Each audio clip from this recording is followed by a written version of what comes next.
Oxy-Acetylene flame cutting is the quick and easy way to slice through iron and steel. Intense flames heat a spot almost to melting. Then a jet of oxygen directed against the heated area cuts a narrow slit or kerf through the metal. As the stream of oxygen combines with a hot metal, it forms liquid iron oxide or slag. This slag is blown away, exposing fresh metal to the cutting action of the oxygen jet.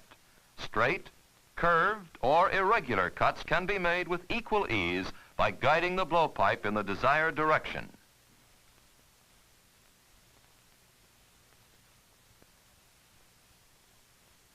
Practice on half-inch steel plate for your first lesson. Clean the plate with a wire brush to remove dirt, rust, or scale that can slow down cutting action. Mark the line of cut with a piece of soapstone, and then use a prick punch to make dots about 3/8 of an inch apart. When the soapstone is burned off by the flame, the punch marks will remain as a guide to follow. Hold the blowpipe in your right hand with your fingers on the cutting oxygen lever. Rest your left hand on the plate to support the blowpipe.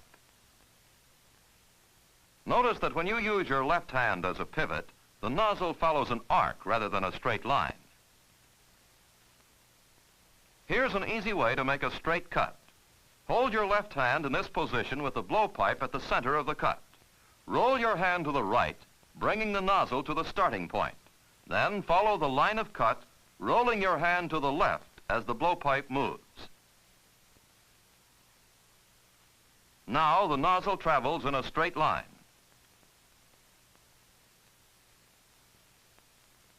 You try it.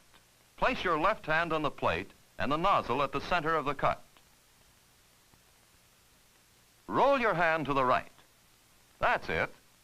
Now move the blowpipe to your left as though you were cutting. Practice this motion until you can do it smoothly. Select the correct nozzle size and adjust the oxygen and acetylene pressures as shown in your cutting chart for half-inch steel.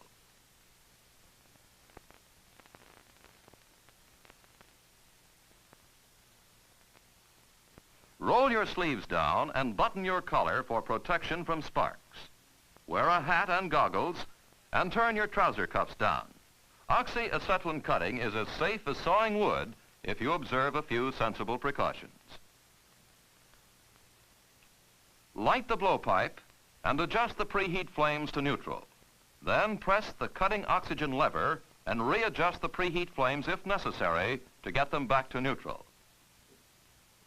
Hold the flames over the start of the cut to preheat both the top of the plate and the side edge.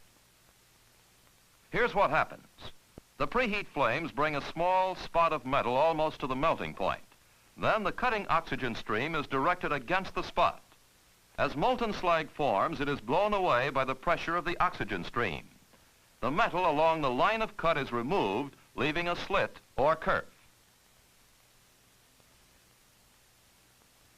When the metal becomes bright red, slowly open the cutting oxygen valve by pressing the lever. When the cut is all the way through the plate, tilt the nozzle forward slightly in the direction to be cut. Move the blowpipe to the left just fast enough to make a clean cut.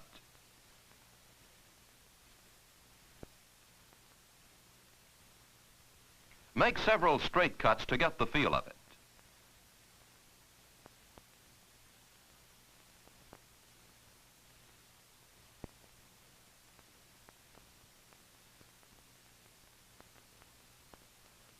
Look down into the cut as you work. This will enable you to check the speed of cutting. If you move the blowpipe too fast, you will lose the cut, like this. Release the cutting lever. Here's what happened. The blowpipe moved so fast that the metal didn't have time to reach the kindling temperature. You need more heat to support the cutting action. Restart the cut just as you did at the edge of the plate. Preheat with the nozzle held vertically. Then tilt back toward the cut as you open the cutting oxygen valve. When the cut is all the way through the plate, tilt slightly forward again in the direction of cutting.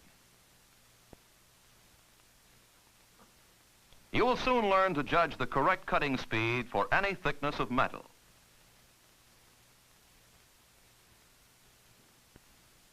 Keep the end of the nozzle about 1/4 of an inch above the plate. This will result in a smooth, narrow cut. Like this. If the flames are too close, the top edges of the cut melt over. Like this. If they are too far away, the heat and oxygen stream spreads, and the cut will be too wide and ragged. Like this one.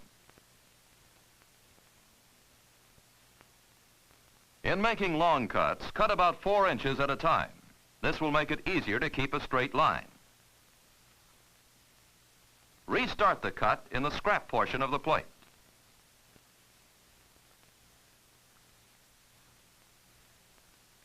To change the direction of cutting, slide the blowpipe through your left hand toward or away from you. Keep the blowpipe nozzle in a vertical position and practice making short, sharp turns without stopping as you change direction. Move the blowpipe slowly enough to maintain cutting action, quickly enough to get clean, even edges.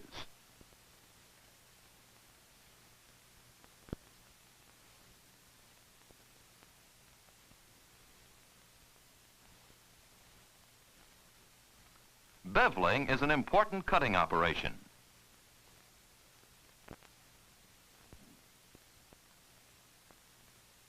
When beveling, the depth of cut is greater than the plate thickness. A 45-degree bevel on 1/2 inch plate is about 11/16 of an inch.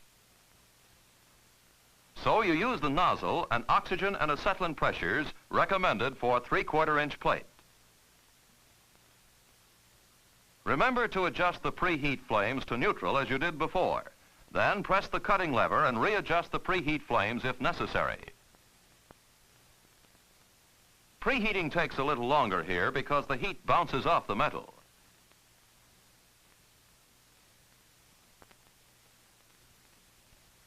When the metal becomes bright red, press the cutting oxygen lever slowly. As cutting starts, draw the blowpipe toward you. Keep the angle of the blowpipe constant as you move along. Practice until you can produce a smooth, even surface, like this. To cut a circle or shape near the edge of the plate, start at the edge as in straight line cutting. Keep the nozzle vertical as you follow the line. Look down into the cut to check the speed of cutting.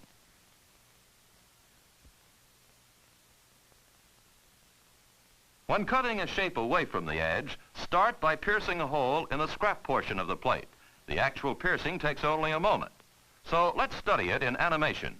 First, preheat a spot until it turns bright red. Keep the nozzle tip about 1/4 inch from the plate, at which point the pale blue cones of the flames almost touch the surface. As the surface starts to melt, raise the blowpipe until the nozzle is a 1/2 inch above the plate. This prevents molten slag from blowing up and clogging the nozzle. Press the cutting oxygen lever slowly and start to move the blowpipe in a small circle. This keeps the slag from blowing back at you. Continue the circling motion until you have cut through the plate. Now, lower the blowpipe until the nozzle again is a 1/4 inch above the plate. Remember these steps. Preheat until the metal turns red. Raise the blowpipe, press the cutting lever, lower the blowpipe when the cut has pierced the plate. Keep the nozzle vertical as you continue to cut. Let's review the main points of flame cutting.